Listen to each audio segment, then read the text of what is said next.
এবার আসি সূরা হিজর নামের রহস্য।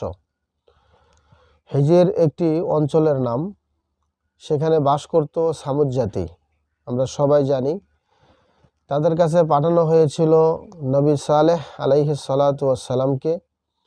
এই সূরার ৮০ থেকে ৮৪ নম্বর আয়াতে বলা হয়েছে, হিজর অঞ্চলের লোকজন স্থাপত্য এবং বিদ্যায় নিপুণ কারিগর ছিল। অর্থাৎ হিজর এলাকার যে লোকজন ছিল তারা স্থাপত্য নির্মাণে এবং বিদ্যা অর্জনে তারা নিপুণ, অনেক কারিগর ছিল। কিন্তু আল্লাহর হুকুম অমান্য করায়, আল্লাহর হুকুমকে লঙ্ঘন করায় তাদেরকে এক ভয়ানক শাস্তি এসে পাকড়াও করে। আল্লাহ সেই পাকড়াওয়ের সময় তাদের যে বিদ্যা বুদ্ধি এবং তাদের যে এই স্থাপত্য বিদ্যা, এই বিদ্যা যে কোনো কাজে আসে নাই, সেখান থেকেই এই সূরাটির নামকরণ করা হয়েছে।